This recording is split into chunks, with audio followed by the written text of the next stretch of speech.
Happy Tuesday. Welcome into the Illini Inquirer podcast. We are live on our YouTube channel. So thanks to all our live YouTube listeners. We enjoy doing this. And thank you for joining us on your lunch hour or wherever you are listening to this podcast, whether you're in the car, working out, taking a walk, whatever it is.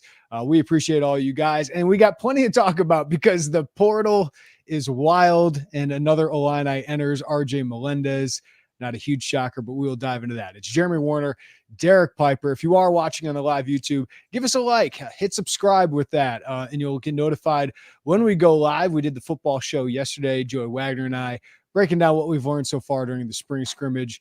But Derek, this portal is crazy. This is madness, man. Like, this is the real madness in college basketball, more so than the NCAA tournament we just saw. The names, Jeremy, the names. Hunter Dickinson, LJ Cryer yesterday, Max Asmus, familiar one, David Jones. And he sent that in the group message right before we hopped on this pod. It's crazy. What's that? He said, hello, old friend. Yeah, so right. Guys enter for the second or third time here.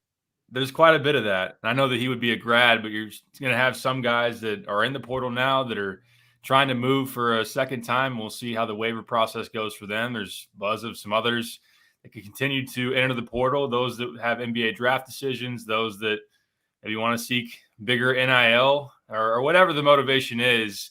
I don't think we're done. We're going to continue to see some waves over the next couple of weeks, but it's entertaining. It's frustrating when you lose a player you want to keep. We're going to get into that. I think with RJ, obviously Jaden Epps is one of those as well, but it's only getting wilder. And I think that as we were on the forefront of it, we wondered if after a couple of years, I know we're still in the early window of it, would it level off? Would it calm down? Those that want to move then can't move again.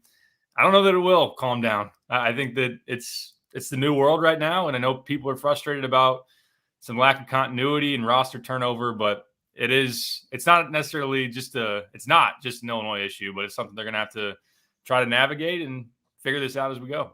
Yeah, and I feel like it's too early to draw big conclusions about the portal era and what is the best way to build, right? Because when we talk about Jaden Epps and RJ Melendez, those guys played a ton, yet they still transferred. Adam Miller played a ton. Andre Curbelo played a ton, yet they still transfer for whatever reasons we could dive into later. But then you look at this Elite Eight Final Four, Derek, and you see UConn with several key transfers. You see Kansas State with several key transfers. You see Miami, a team that NIL built. So is the best way to try and, get a bunch of guys together, develop together, kind of like Brad Underwood did with his original group at Illinois. And you add these really good prep prospects and they all stay together. Can that happen moving forward? I don't know. Maybe some examples are out there. I guess FAU would be one of those. The guys kind of stuck together, but Gonzaga's added from the portal too. They're not just a development program either. So, or is it just to build a one-year roster and hope it all clicks, just like it did for UConn, Miami, Kansas? I don't have an answer to that. But clearly Illinois, you're going to have to do a little bit of both, right? You're going to have to continue to recruit good prep prospects, but also attack the portal really vigorously. Yeah, you said it right there, a little bit of both. I think if you don't touch the portal, you're going to be left behind. And I know that we've made a lot, and a lot of people have, of what Tom Izzo didn't do in the portal this past year. He did get a few years ago Tyson Walker and obviously Joey Hauser, but I've been critical of him not going out and get a big man, but that was the Big Ten team that went the furdest. As far as I know, everybody. The other one, sorry to interrupt, the other one that won the Big Ten championship, though, got upset by 16 seed, was Purdue. They won a Big Ten championship with continuity. So listen, I do think they're missing out on some talent in the portal. And of course, Hauser, Walker are guys who transferred in, but their secret weapon right now is continuity. But do you cap yourself when maybe you don't attack the portal as much as others? I don't know. I don't know either. UConn had it right. I mean, they went out and got some big-time recruits, Sanogo, Jordan Hawkins, and then complemented with some transfers. I think that's the ideal way to do it. If you have to bring in a star, obviously Illinois last year had to get 2 stars in Meyer and Shannon, and we spent so many hours of podcasting talking about chemistry and talking about making it all fit. I think it's just going to be really interesting to see the approach from Brad Underwood this year. And early indications, they just want to go after some really talented dudes. And yeah, they're addressing needs, point guard, shooting. I think that we can see if this squad is just more fitting together basketball wise, like having the more boxes checked than they did last year. But will it be something where they make decisions if you have maybe a 1-year guy versus a multi-year? Maybe the 1-year guy's more talented, but you'd rather have the guy for 2 years. We'll see as we go along if that's decisions you want to make, because it would be nice to have both. You'd have, okay, 1 year we're going to be really competitive, have a chance at a Big Ten title or a deep run, but at the same time, we feel good about a handful of guys coming back. And with the multi-year transfers, those guys have already moved. So maybe you are less threatened by them moving again, at least in theory, and as far as what we know about the portal world as it stands today. I.e. Dane Danger, right? If he could transfer, would he have transferred, or felt good about being eligible right away? Would he have transferred? I don't know. There's multiple guys who are entering the portal for a second or third time. Texas is a good example too. Yeah, no, absolutely. All right, I want to dive more into this is kind of a bigger picture with Illinois, but let's dive into the news of Monday, which Derek, I know you were all over that. This is not a surprise. RJ Melendez is entering the transfer portal. But what is your take on Illinois losing yet another underclassman after this year, who's a sophomore, going to be a junior, entering the portal, even though he was a starter? I think it's disappointing because as he progressed down the end of the season, when he went through all the turmoil of missing shots, and we talked in February that it could be a situation where if the season ended at that point and RJ hit the portal, it'd probably be the least surprising thing of the offseason. But that's not to say that this was a huge surprise, as you talked about. I think that no doubt Illinois wanted him to stay. They got some indication after the season that RJ was okay with staying as well. But of course, you have conversations with those around you, your family, advisors. I mean, you got to remember a lot of these guys rep by agents, and it's the norm right now. A guy that has not hit his ceiling after 2 years here at Illinois. Now, that's not to say he's blaming Illinois for that being the case, but can they replace him? Absolutely. Can they upgrade? Yeah, I think they can. If you look at the portal, I think they can get somebody that is more proven, that could come in and be a better asset. But when you talk about continuity, when you talk about who RJ could become as a player, I thought that down the stretch, defensively, he really locked in, played with consistent energy, attacked the rim, showed his athleticism, and maybe that shot came back through an offseason and going into being an upperclassman.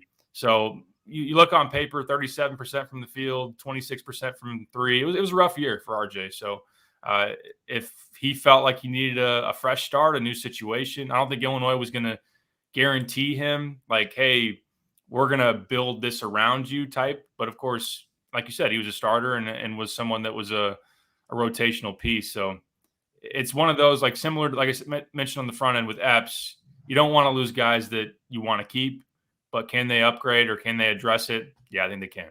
Yeah, I think there's two sides of this conversation, Derek. Absolutely, you can upgrade over a guy who averaged, 6 points, as you said, shot 37%, under 30% from three. But now you have to replace him.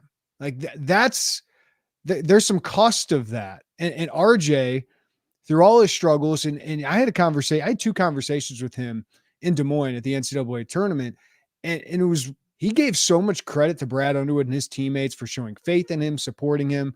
In the end, it wasn't enough for Illinois to keep him. But he seemed bought in on the court, right? He was playing his role on defense. Like, this is a guy that I think thought he could make a huge sophomore leap, be an all Big Ten player. In hindsight, that doesn't seem all that realistic. But some of us were talking like maybe he's one of those guys who can take a huge leap, because we saw flashes last year.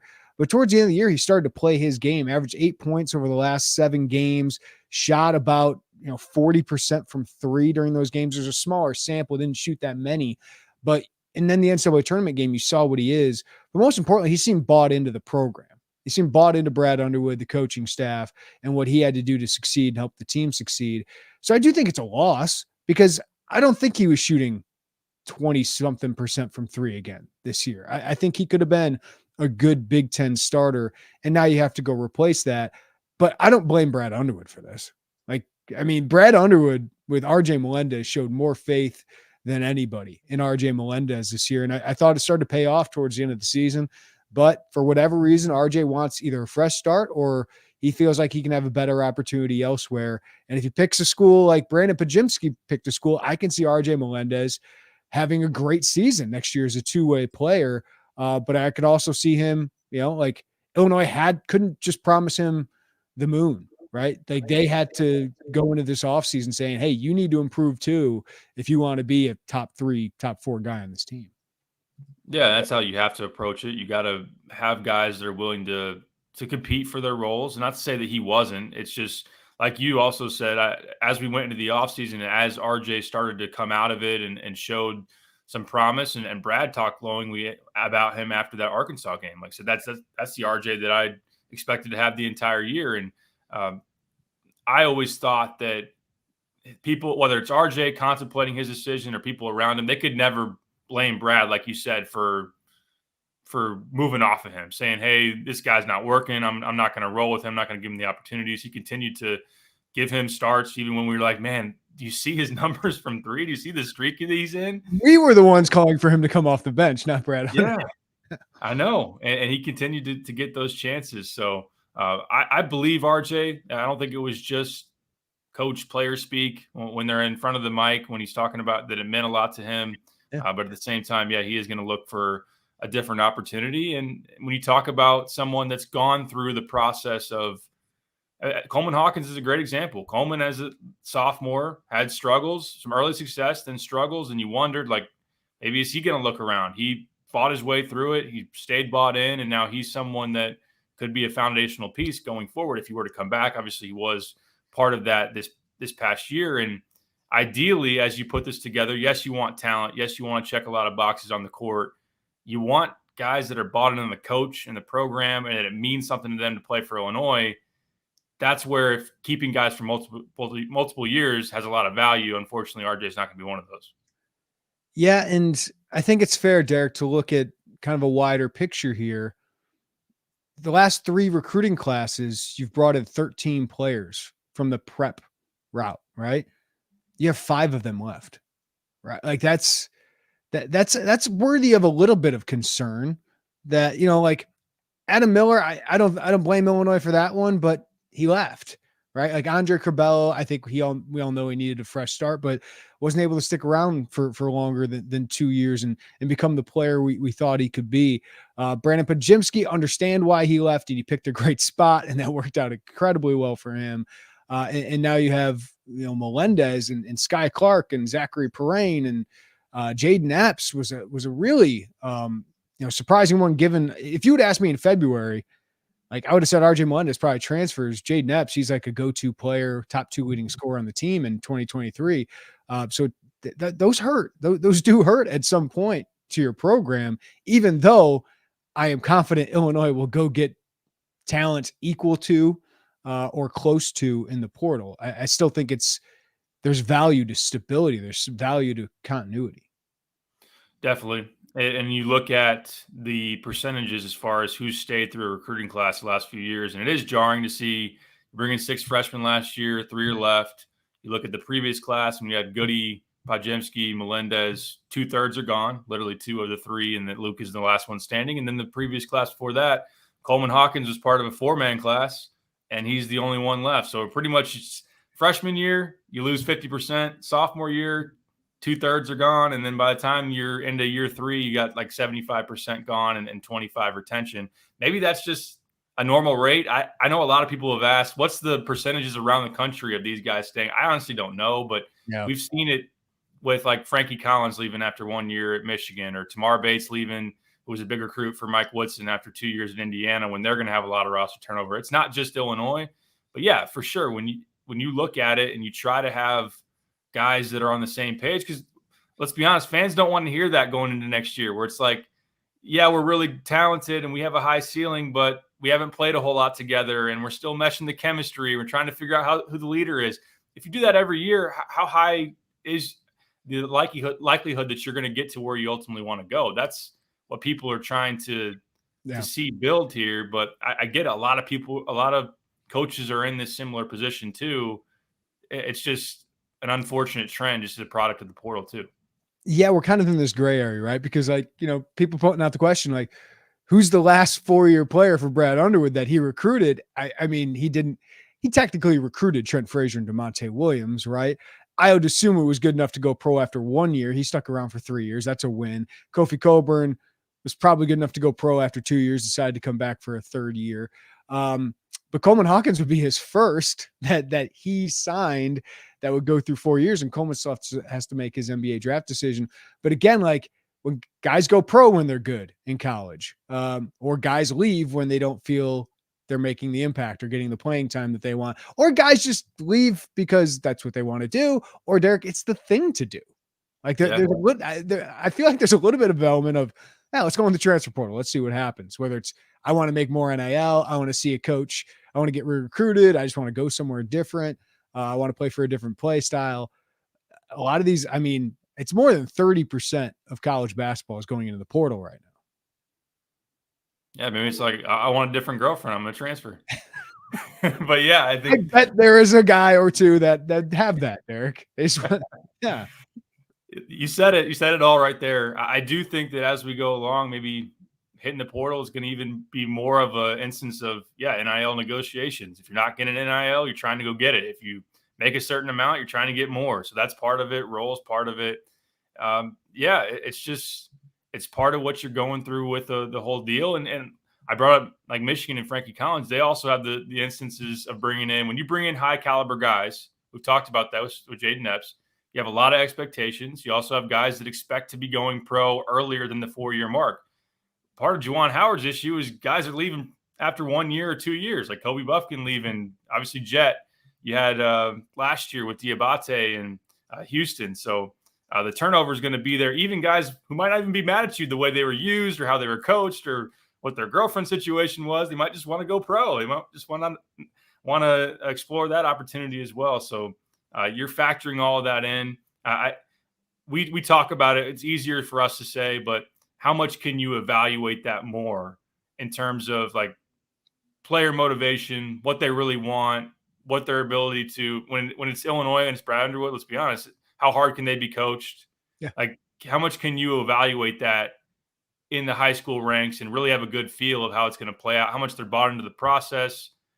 Those are all things that were there before, but can you find a way to even dig in more on that? Or is it like just having smaller freshman classes? Is it smaller recruiting classes and understanding that there's more risk bringing in 5-6 guys because some aren't going to play and those guys will transfer, and maybe even the guys that play, Jaden Epps, Sky Clark, will transfer anyway. So I think that's part of the shakeout. And it's hard to figure out. It is on a case-by-case basis. And some people are not having this caliber of turnover, like this high of rate, but it is happening a lot when you look at the numbers in the portal too.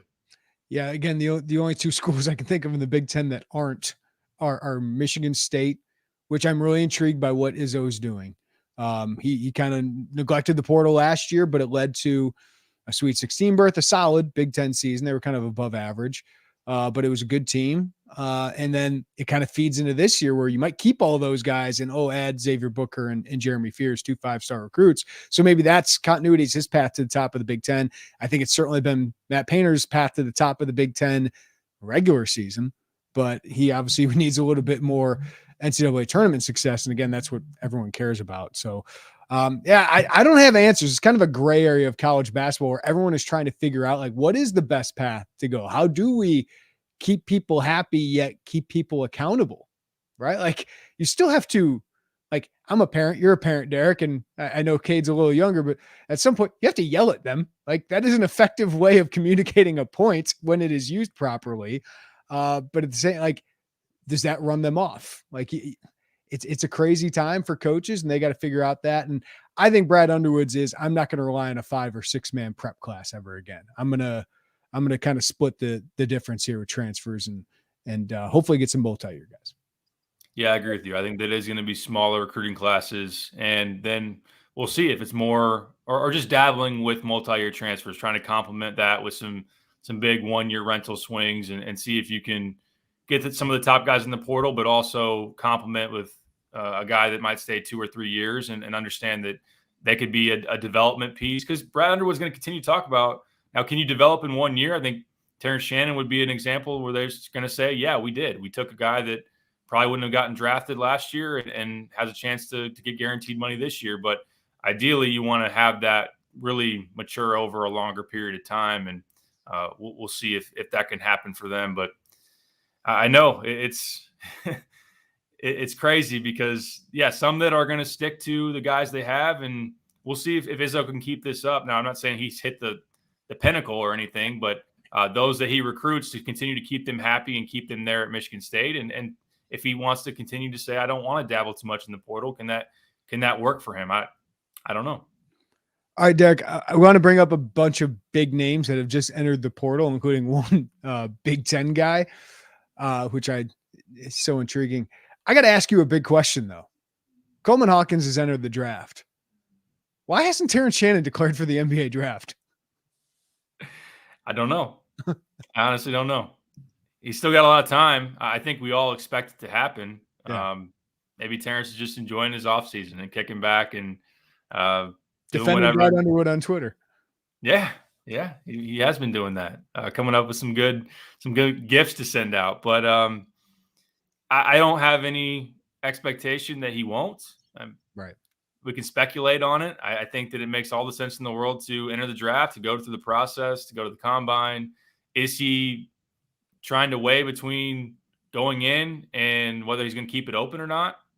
Like, he could do Illinois a favor if he's leaning towards staying in, just say outright, like Kofi did last year, I'm going in, I'm not coming back out. Now, I don't know, because I think the feedback has been that he is open-minded to coming back to Illinois, and conversations have been had on that front, discussing what an NIL situation could look like for him. Obviously, we've talked about, and you've mentioned, the NBA draft class next year isn't as strong. Could he go into the first round?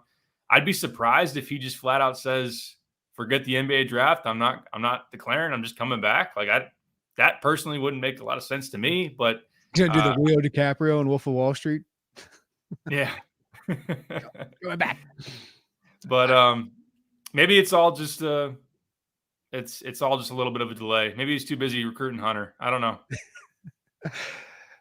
Yeah. Okay. I want to lead into that, but if he's a top 40 guy, like people say, rationally, it doesn't make a lot of sense because you're probably going to get a guaranteed contract of millions of dollars. But maybe he loves, like, he certainly seemed to love his year here. So I haven't completely shut the door on Terrence Shannon coming back for another year with the age of NIL being what it is. At the same time, like, it just, it doesn't make a lot of sense on paper, right, for him to do that if he is what these most NBA draft prospects are experts say he's ranked in this draft. Speaking of, there's some talk of super teams, Derek. Hunter Dickinson once wanted to play with Terrence Shannon. Coleman Hawkins openly wooing Hunter Dickinson on Twitter. I love Coleman Hawkins his last month. Just everything he's doing. I'm a big fan of, maybe outside of some turnovers against Arkansas, but Jordan Walsh was really good. What do you think, Derek?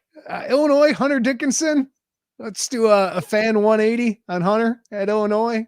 I mean, everybody in the country's got to be at least interested, right? They have to be. Illinois is interested. They're among those. Sounds like they've reached out to him. There's been a conversation. We've heard that Hunter's at least interested in listening. I don't know where it goes beyond that. I think he's going to listen to a lot of people. Why wouldn't you? Especially those that are in that top range or top 15, top 20, how it grades out in terms of NIL, how Illinois used Kofi. He wanted to play with Terrence. He even said when we were up in Minneapolis for Big Ten Media Days, there was a reporter going around, who in the Big Ten would you love to play with? And everybody got asked it, and Hunter's answer without hesitation, Terrence Shannon. So could that be in the works? Possibly. The bottom line for me, number one, I said, man, this is weird that Hunter's in the portal. I thought it was weird that Kofi was in the portal. When you have someone with Hunter, who's especially is like an established villain at one place and an All-American at one point in his career, it just seems like, I don't know, him moving just doesn't feel right. Now, he's going to be a grad, so he could have done it 10, 15 years ago. So that's his choice to make and everything about that. But for me, I don't see him coming to Illinois because I think there's some part of the friction, the rivalry that you just can't get over. Like, is he going to come to a place where they're holding up posters of Kofi with a baby-sized Hunter Dickinson on his lap? Like, and all the trash talk that's going back and forth. I just don't see that. I don't see that. Okay, I got to throw these out there, though, because we can talk about how fans hate him, and I understand it because Hunter loves to be hated. I love what he has been for the Big Ten. You've heard me this entire time. Like, I just love what he brings to the rest of the Big Ten because everybody who's not a Michigan fan hates him. And now, hey, Michigan fans hate him. Kenny said, no fan of Hunter Dickinson, but if he can make the team better, let's get him. Gawthorpe, Hunter likes playing the villain, so coming to Illinois would be fitting of his personality. I agree. Go full heel, make this Illinois-Michigan thing, take it another notch up. And I think he'd embrace being Kofi's son and all that. Like, Kofi being his daddy, all that. Like, he's never beat Brad Underwood, so why not join him? Do the Kevin Durant. It'd be entertaining. And, man, it'd be a great addition. You're talking about a super team. I don't know if Illinois would have one. They'd have to get a really good point guard and a shooter, but there's potential that Illinois would be really, really darn good. I think that the fit with Coleman, if Coleman's going to play the 4 and Hunter at the 5, could make a lot of sense. But, yeah, I'd be here for it. I think it'd be – I don't think Illinois side, whether you're talking the coaching staff, the players, the fans, they can get over anything that's there pretty quickly. I think the fans could turn around and become anyone that's going to clown Michigan and make them pull their hair out. They're going to be all here for it. But yeah, was there ever a player the Cardinals got that you hated on another team? Like I think of the White Sox, AJ Pierzynski was that guy. Like he played for the Twins. I was like, I hate that guy. They came to my team. I'm like, I love that guy. Mm-hmm. I mean, I didn't love Contreras as a Cub early on. I was a little cocky. I mean, yeah, you Cardinals players good. Cocky. No, definitely not. Yeah. But I think Maryland makes the most sense if he's staying in the Big Ten. And Maryland probably has the most buzz of anybody right now in the country because of going back home. Can easily say, well, all my ill will toward the Terps is Mark Turgeon based more so than just the school because Turgeon was the one calling the shots then. They just hired his former high school coach, who was an assistant at Virginia Tech, Mike Jones, who's now on the staff there. I believe he played with Jameer Young in high school. So there's that. But as far as Illinois goes, yeah, I mean, why not have the conversation and see what happens? Do you think he'd do that to Juwan? Do you think there's ill will there? Do you think he would say? I think he would do that to Juwan. I think Hunter would do anything that he finds entertaining. And dude, like Lauren Tate asked me on DWS the other day, like, how much do you think Hunter's going to get paid? $500,000? What would your reaction have been to that, Derek? Way more.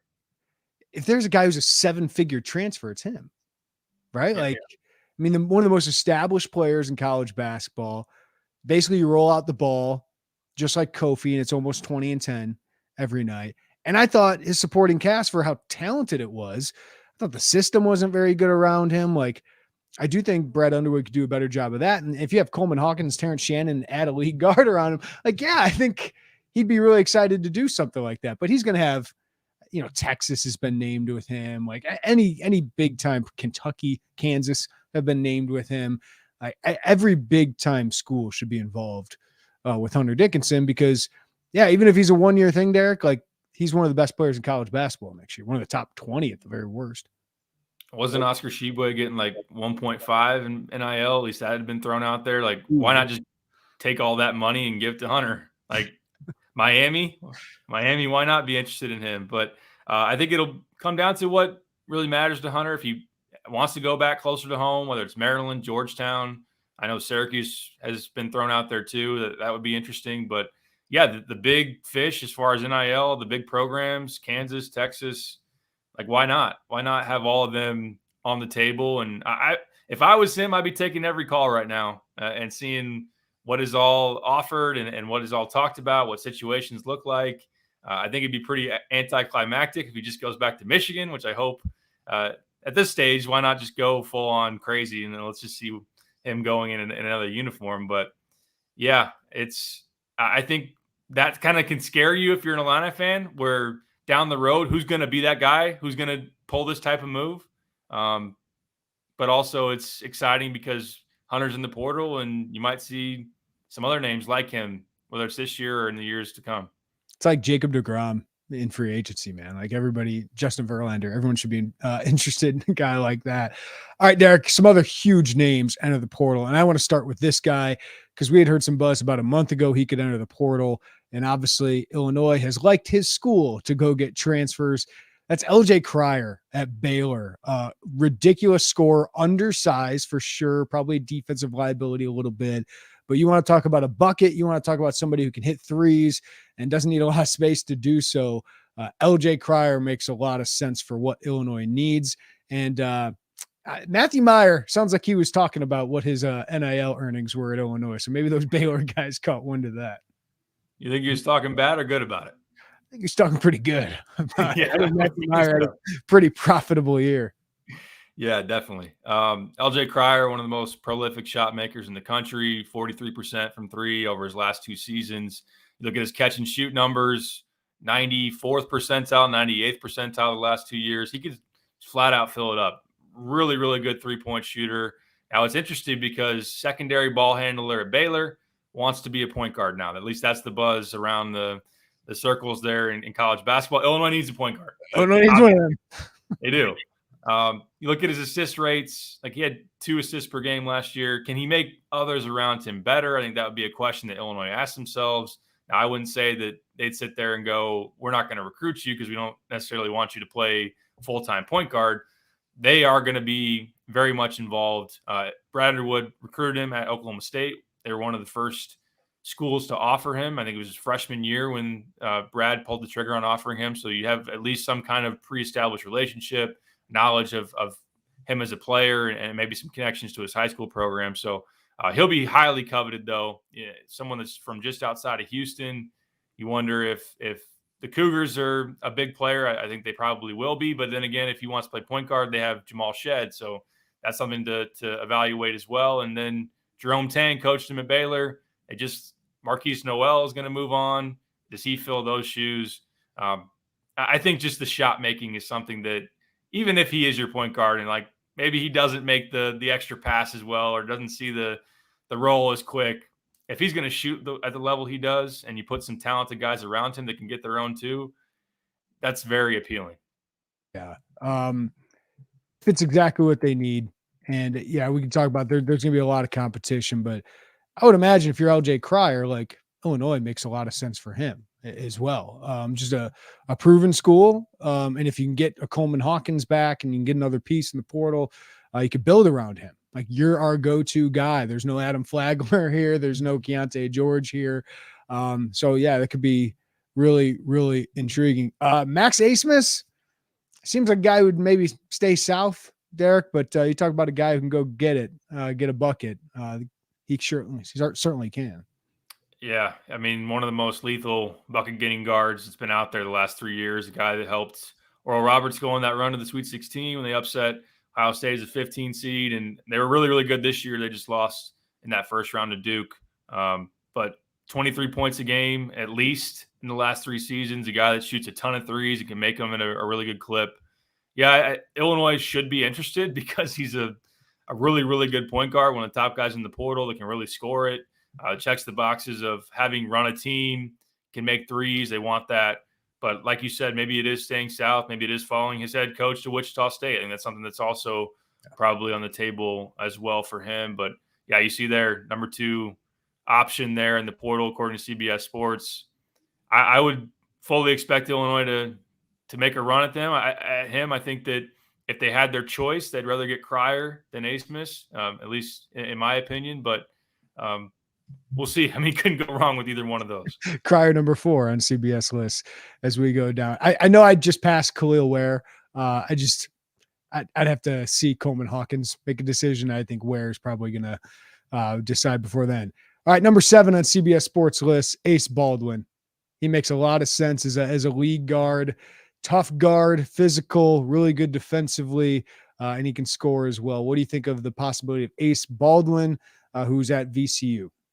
That'd be a huge addition. Illinois is really, really high on him, already working it and see where it goes. Chester Frazier's had a established relationship, Baltimore native, so he's known him for a long time, offered him when Chester was assistant at Kansas State. That was back early part of Ace Baldwin's high school career.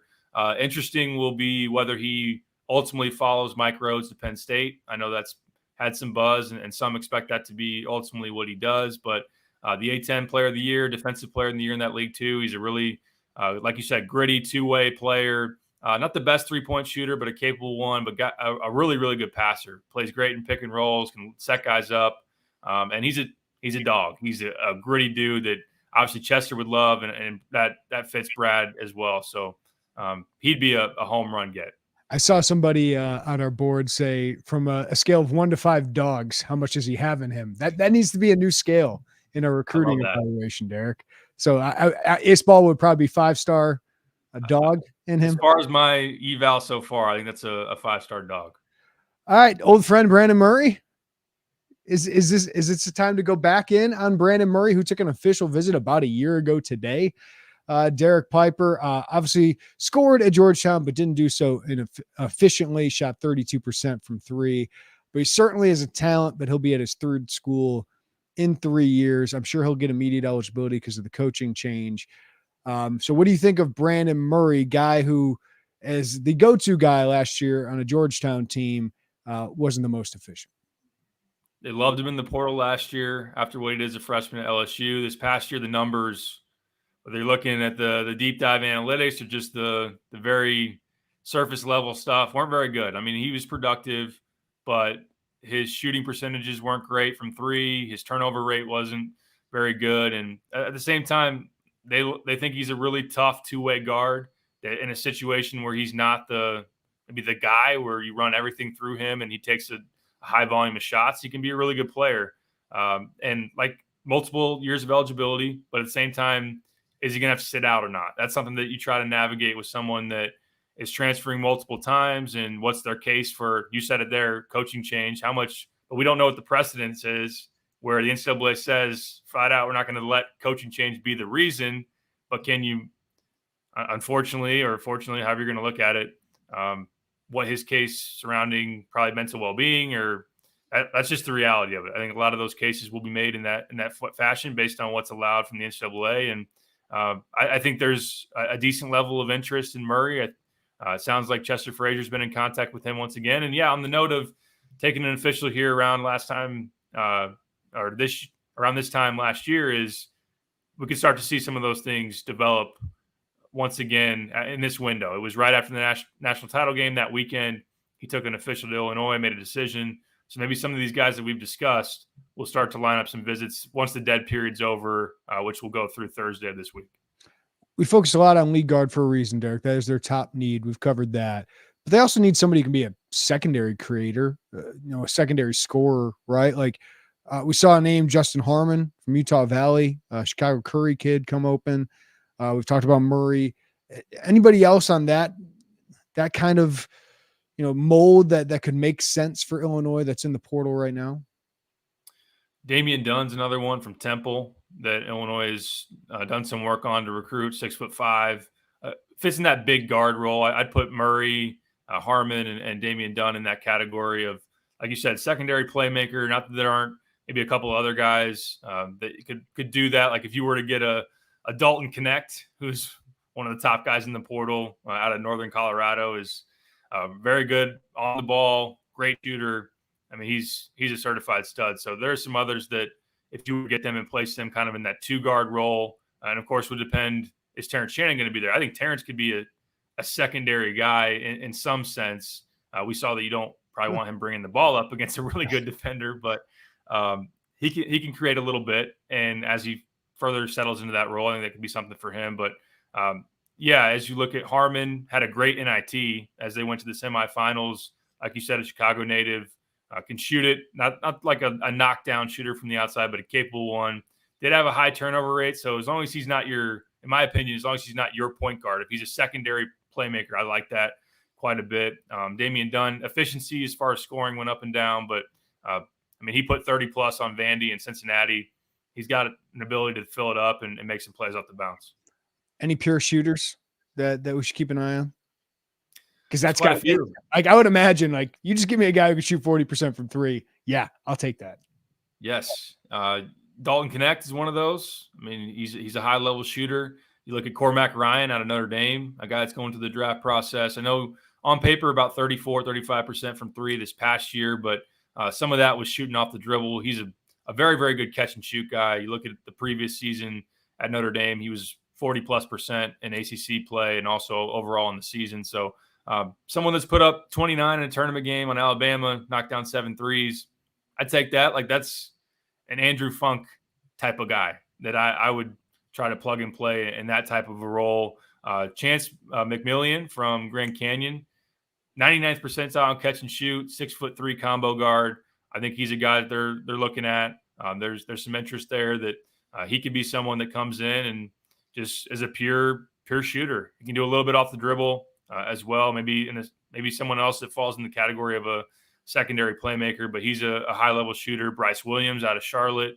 I like him quite a bit. I think that he is 6'7", smooth stroke, and he's, in my opinion, based on what I've seen, a 3-level scorer as well. So help on the wing that's going to be needed. He fits into that category. Of course, I mean, LJ Cryer, definitely one of those knockdown pure shooters. Smith could be that as well. There's a number of shooters that Illinois has been connected with, and that's not a pun, and that's not also going to be something that we're not surprised by, because they need that in a big way.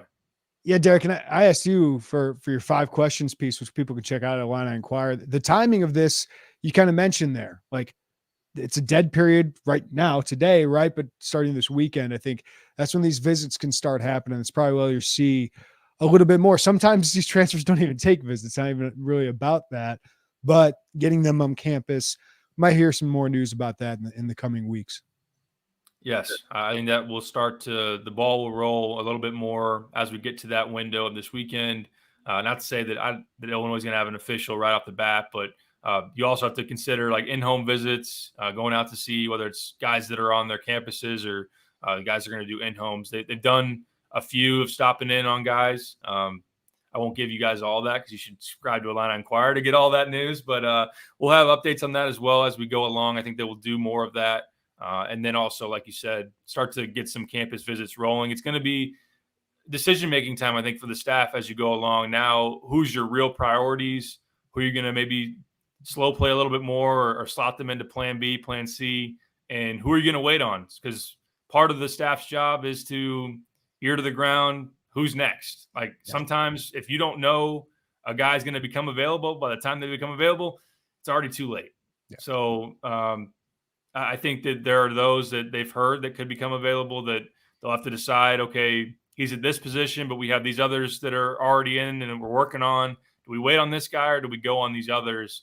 That has to be something they evaluate and make some decisions on, because that could affect the timing. Then those that are in the NBA draft process, usually, like we can look at Matthew Meyer last year, it's typical that those that are in that want to wait until they pull out to really dive in on a decision. Like Matthew Meyer didn't commit until late May, which I know fans are like, man, we got another 2 months of this, maybe until it's all settled. But some will be starting to narrow their list and want to get some things done. So that could start to roll here soon.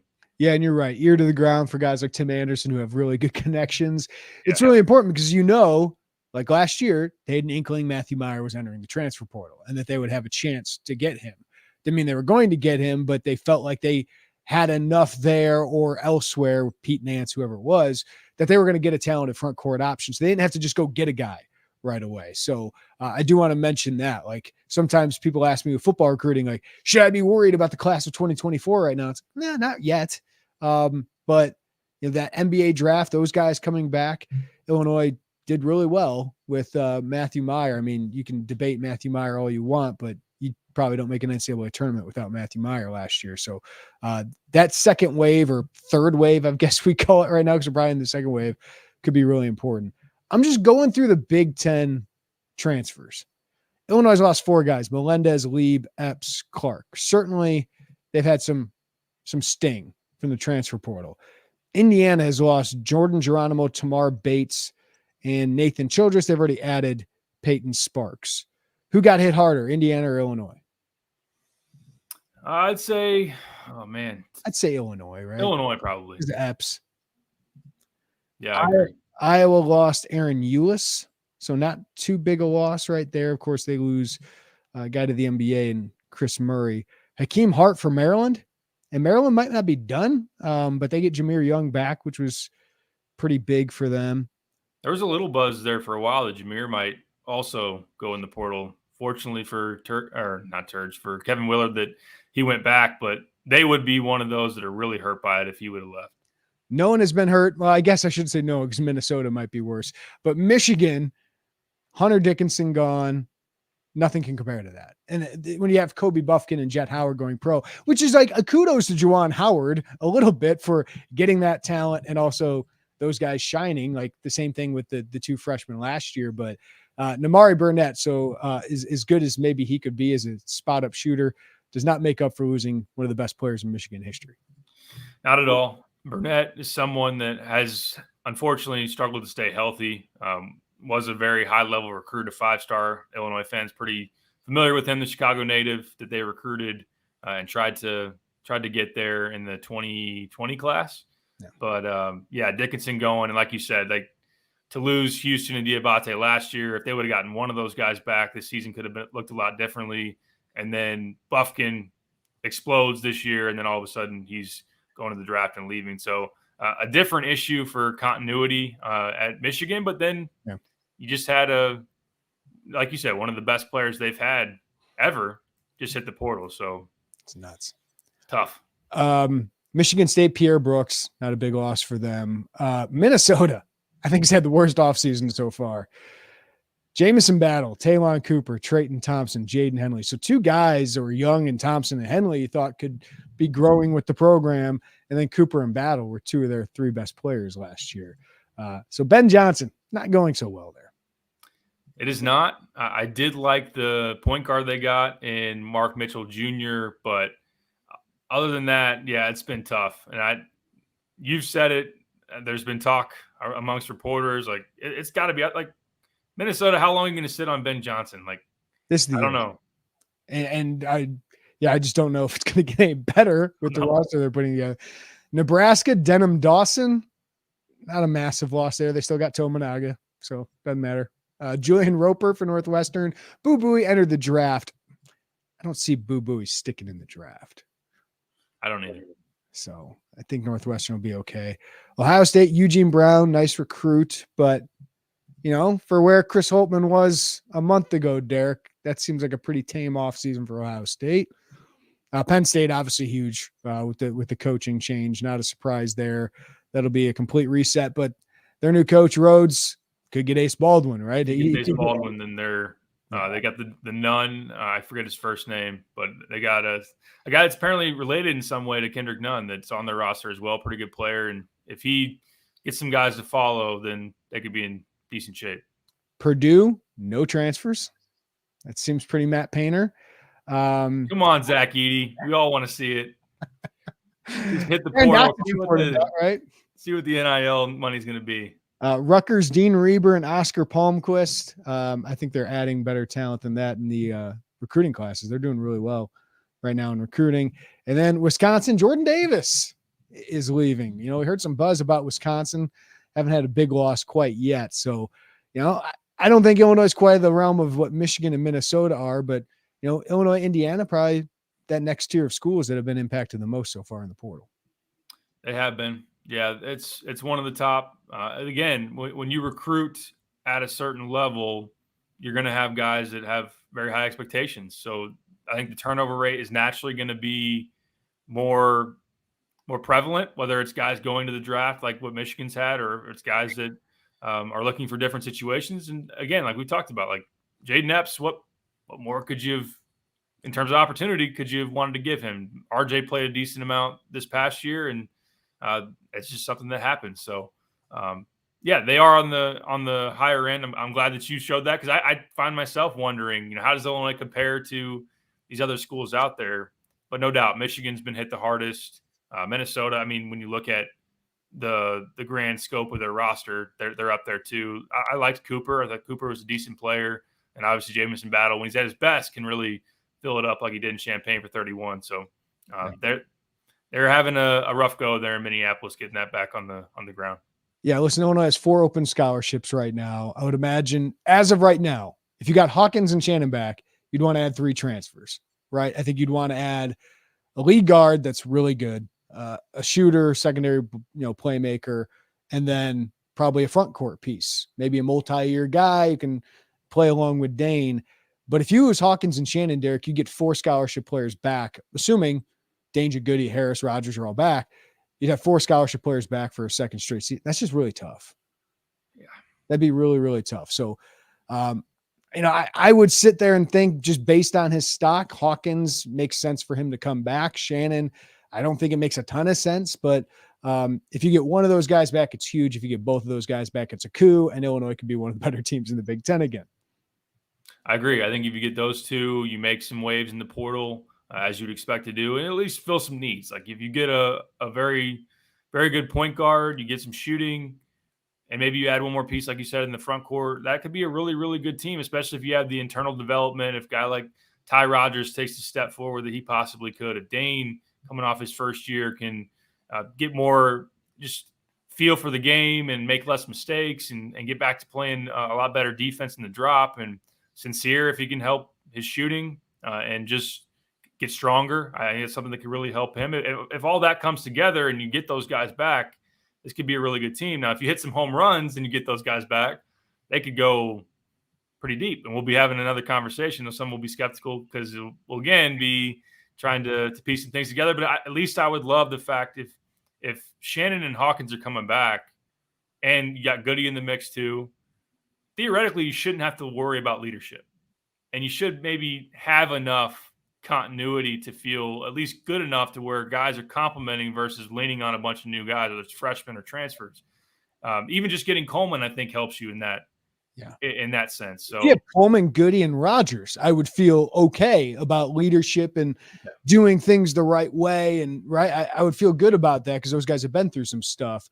Goody's seen winning, Hawkins has seen winning. They've also seen some struggles towards the end of last year. And I think Ty's just innately got that in him. Sincere is innately got, just a fire in him that, obviously Illinois football defense coordinator Aaron Henry would love. But then you're just talking about how do we get on-court chemistry with making these pieces fit? And that was a big part of last year, was you didn't have a lead guard. You didn't have a veteran guard.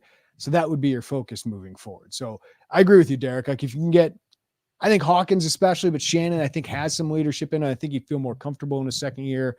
But I think Coleman, you've started to see some leadership out of him late in the year. And I think he learned what not to do at times this year and what he has to do to be a leader.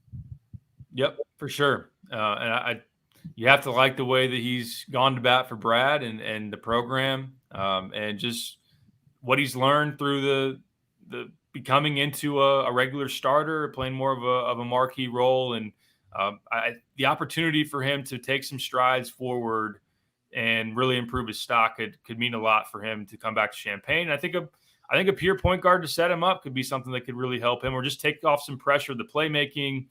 He could definitely help Illinois if he shoots three at a higher level, because really been waiting for that. He's supposed to be this stretch you out 5 or 4 that can maybe play pick and pop. I think that I'd be really intrigued to see that. But yeah, there's no doubt if he can come back that he would, from a chemistry standpoint in the locker room, could really help you. Love to see it all play out. There's so much variance in terms of how this thing could turn out. I mean, you could end up with just a loaded roster of talent and check all the boxes and get some draft decisions that fall your way. You can feel really good. Or we've talked about Michigan last year when they had some maybe toss-up draft decisions in Houston. Diabate went against them.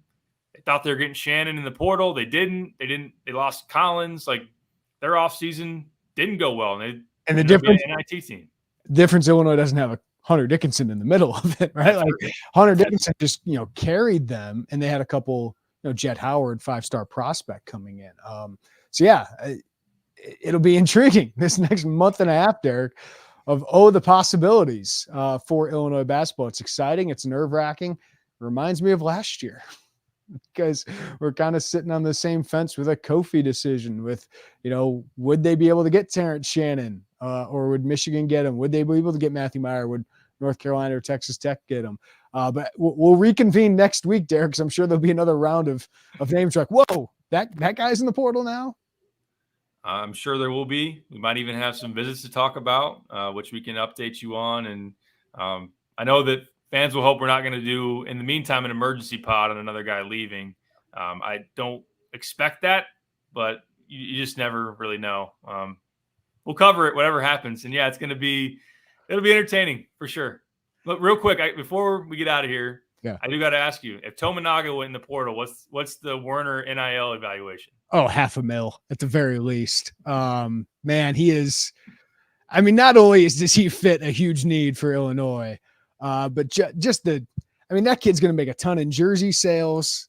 I mean, if everybody in Nebraska does not have a Tominaga jersey, what are you doing with your life? I mean, I mentioned it like 2 years ago. Like, just the joy that kid plays with isn't contagious. And then he's a hell of a basketball player. I think sometimes it takes us a while to get over like, oh, somebody looks different or they're from somewhere different. Like, can he hoop? That guy can hoop. Like he can attack the basket too. I love everything about him. So yeah, he'd be my number one target. Sorry to Ace Baldwin or whoever else, LJ Cryer. Give me Tominaga. What if you had LJ Cryer at point guard, Tominaga in the backcourt with Final Four done? Shannon, Hawkins, and Dickinson. Final Four. That's a ridiculous offensive team. I'd worry a little bit about the backcourt defense. Yeah. Brad might have a coronary over that, but let's be honest, offense wins a lot of times. I know UConn plays good defense, but their offense was even better. Maybe you throw Baldwin in there instead of Cryer if you want some more defense, but maybe you just outscore people. Run it up. So I was going through the chat and man, chatters. Like if you don't like have good feelings about Illinois basketball, why are you on here and trying to make everybody else miserable? I'm looking at you, Dominic. Man, just picking battles in there. So usually I go through there and get a few questions. But since you just asked me that, I'll ask you, Derek. Taylor asked, what's the pipe dream of transfers for Piper?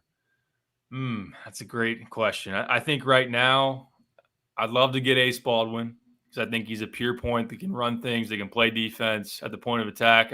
If you could sell LJ Cryer on being more of a combo role and being someone that can have the ball in their hands, but not just the guy you rely on as the setting the table, I think he's probably going to want that. And I get it. If you want to go all in on that, then I could you play LJ Cryer and Ty Rodgers in the backcourt together, or LJ Cryer and Sincere Harris? In terms of like, you got one defense, one offense type. But do you have enough playmaking to make others better? You know what I mean? Like Ty Rodgers, I'd feel a little bit better about that. Sincere, I don't know if he's quite there yet. Like you couldn't play LJ Cryer and Jaden Epps. Well, I guess Baylor did that anyway with Flackler. They did, but they had a lot of defensive issues. Yeah, they did. And I think that, yeah, you wonder about size in the backcourt, defending bigger guards. Cryer, has been someone that was contributing to Baylor's defensive issues. You're really going to have playmaking in other positions. I think Ty's got an ability to take a pretty good step as far as being someone that can create for others this year. I think we just saw glimpses of it this past season as he gets more comfortable, can play a little bit more point guard if needed, but just be someone where they're catching the top of the key or wherever it is, drive and kick, just see things. I think that'll come together. Sincere until proven otherwise. There's a lot to like about Sincere, who he's going to be. I still hold my breath every time he touches the ball offensively. I just do. Decision making, and that's his next step, and that's a huge step for him this offseason. But man, Ty showed a playmaking ability as kind of the lead ball handler at times that I think with a guy like Cryer, you could make work, or Cormac Ryan, right? Yep. I'll throw Dalton Connect in there too. If I'm doing the pipe dream, we'll do Ace Baldwin, Dalton Connect as a shooter. You got your point guard, your shooter, and then you need your big man. I mean, why not throw Dickinson in there? Yeah, I guess we should say that, right? Like if Hunter Dickinson's not on there, then what are we doing? Because that'd be entertaining as heck. Can I throw Shedrick out there? Caden Shedrick? Yeah, for sure. Because like if Caden Shedrick is like long athlete, I think everyone saw him play Virginia, had a really good game against Illinois. Not the greatest stats, but when you watch him play, he just makes a huge impact on the game. Has a little bit of skill to him offensively, but mostly he's just a long, athletic, good rebounder, tough guy, big body. I think he and Dane Danger, man, if you had that as your 5 rotation, that'd be ridiculous. Now selling Shedrick on rotating with Danger and having Danger be happy with splitting minutes is difficult, but I would throw him probably into my mix of ideal situations, but we'll see how ideal the portal gets. I know they really like him, and that he's someone, like you said, opportunity-wise, with Dane back, Coleman having a good chance to come back, knowing that they played Coleman at the 5 decent amount last year. Coleman and Shedrick have some similarities. Now, he's not as dynamic off the bounce, and you got a little bit some differences. But in terms of being a legit shot blocker, good athlete, someone that has skill you can tap into, like he was hitting 15, 18-foot jumpers against Baylor, like when he went off for 17. He didn't do that the rest of the season in terms of that consistency, but 2 years of eligibility, a lot to like with who he could be, and if he would be willing to split some time at 5. And I don't think Dane's guaranteed the starting 5 spot by any means. I think that's something they could go out and sell, like, hey, you come in and start. But yeah, there is established guys in competition. Sometimes it's something that you gotta be able to combat, because he's leaving Virginia to want more playing time, and also maybe a system that more up tempo maybe fits him a little better. Last one we'll get here because we're at an hour. Isaiah Rivera, Colorado State, was at Geneseo. I remember him visiting Illinois. Yeah. Shot 40% from 3, 6'5", 210, a kid from Illinois. I think could obviously mean a lot to play at Illinois. I think he's got 2 years of eligibility left. I have to show some interest. Derek, he'd be on my list. If they're 6'5", 6'6", and shot 40% from 3, put him on the list. And he's happy to be a role player, because that's obviously what he'd be at Illinois after averaging 9 points a game at Colorado State. So that's a good call as well. I think that's important. AJ Storr, I know people have wondered about him. I haven't heard of Illinois being involved yet, but he obviously was previously committed to Illinois from the state and has the build and the three-point shooting numbers too. But yeah, I think that's if Rivera is okay with coming off the bench and just not having much guaranteed in terms of role, we'll see how the rest of this thing shakes out and how many spots you really have available. But I haven't personally heard of interest, at least Illinois reaching out and making a legit push for him. But yeah, why not put him on that list of 40% three-point shooters that could be a possibility. All right, I just went through Twitter to see if I missed anything real or fake. I don't think we missed anything else. So, I mean, that's what you have to do nowadays, Derek, is like, do we miss anything? Usually our YouTube chat people are good enough with that. But you have all these guys in notifications? Like I have the Illinois players, sure. Yeah. I don't have all the transfers that you probably do, because I got a bunch of football recruits I got to have on there. Right. So my phone would be blowing up every 10 minutes probably. We just need our guy Trevor to text us anytime that Goodman hears anything, and then we'll just be in the loop on everything. Maybe we can get him to do that. All right, Derek Piper, we appreciate you joining us, as always, giving us as much insight as we can at a time that's pretty crazy. It's fun, as always, man. All right. Appreciate everybody watching live on YouTube. Hit the like button, please. If you haven't done so already, subscribe to us.